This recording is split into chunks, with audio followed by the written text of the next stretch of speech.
Halo, kami mahasiswa Latansa Masyiro jurusan Manajemen akan melakukan sebuah wawancara di CPSB Mandiri yang berada di Kampung Pasir Pedas, Desa Cipini, Kabupaten Lebak, Banten.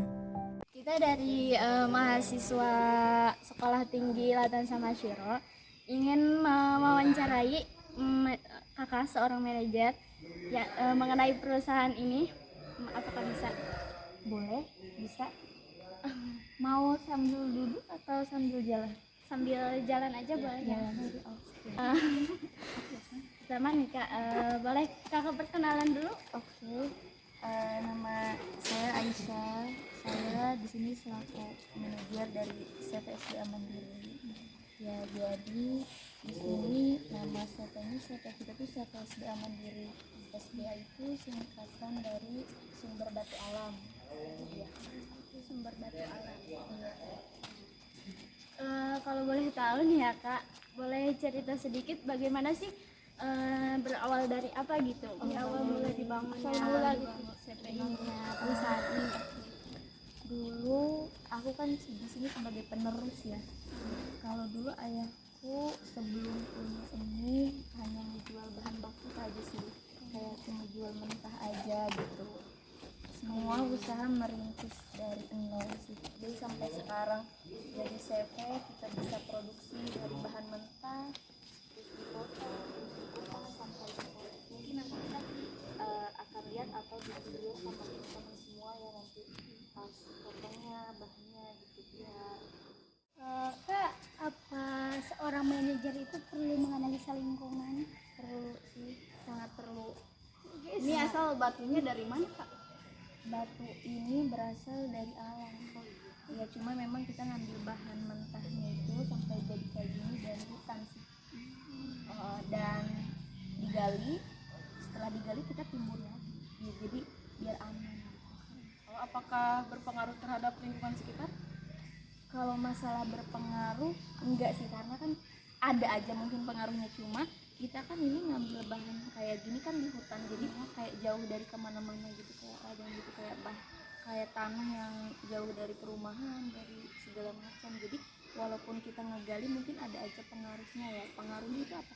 Kayak misalnya untuk negatifnya, khawatirnya si lubang nggak kelihatan, nanti ada orang yang nyemplung gitu. Pertama, tapi positifnya kita sih dari si penggali itu nanti ada yang buat nandain si lubang-lubang itu gitu. Terus nanti setelah batu naik ke atas kita timbun balik si lubang itu.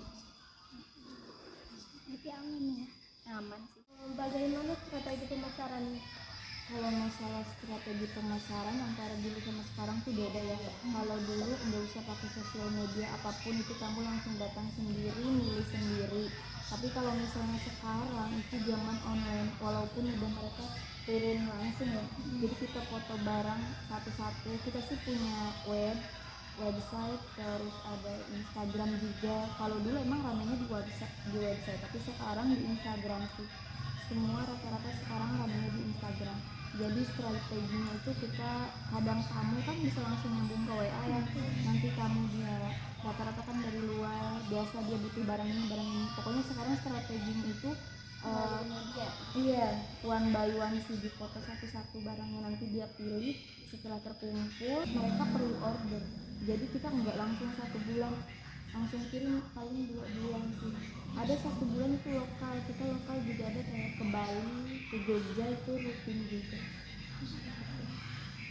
Berarti itu kalau misalkan kirim ke kota yang rutin itu termasuk pelanggan tetap kakak? Iya, pelanggan tetap, rata-rata pelanggan tetap sih kita, karena kan zaman sekarang ya, kita kan dari zaman covid ke sekarang baru mau mulai naik ya, jadi kita pelanggan tetap dulu yang kita layanin gitu kan.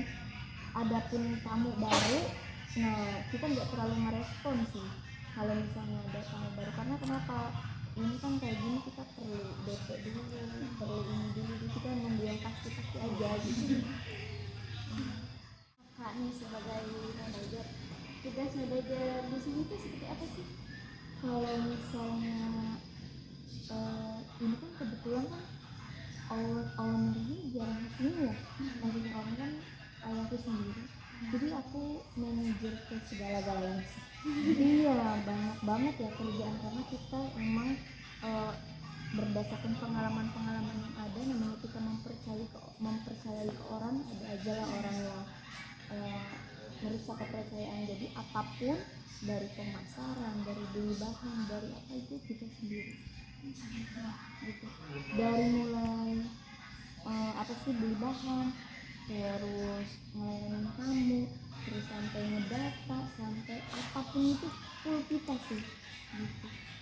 Jadi namanya perusahaan pasti kan ada yang namanya sekretaris, staff ini itu, tapi kita di sini saya sebagai manajer ya udah apapun tuh ya kerjaan saya gitu.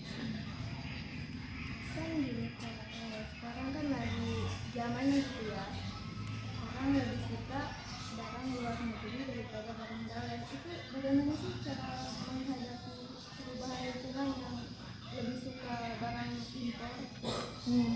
Justru itu, kalau kita kan ini fosil ya. Kalau misalnya dalam bahasa Inggris, orang luar biasa nyebutnya petrified wood Indonesia itu. Tadi emang kalau masalah lokal di Indonesia itu sendiri, kita nggak akan bisa jual ini ya nggak sih. Semua mau kita ngejual ke Bali, mau ke Jogja, ujungnya mereka juga jualnya keluar gitu. Nah, balik lagi, kalau misalnya orang luar nih kayak sekarang perang Ukraina segala macam, itu sangat berdampak ke kita. Iya, karena kan yang beli mau kemanapun kita ngirim dalam negeri, tetap dijualnya kan ke luar negeri. Kalau luar negeri sampai ada masalah macet, ya kita juga macet gitu. Cuma memang kalau sekarang udah, kalau dulu ya yang kayak gini dalam negeri acuh nggak acuh sih. Sekarang kan mungkin lambat laun udah puluhan tahun, sekarang harum juga banyak peminatnya. Baik Kak, terima kasih udah meluangkan waktunya untuk kita mewawancarai Kakak. Sebelum kita pamit nih, apa boleh nggak kita video-video kegiatan yang lagi kita kerjakan? Boleh, silakan.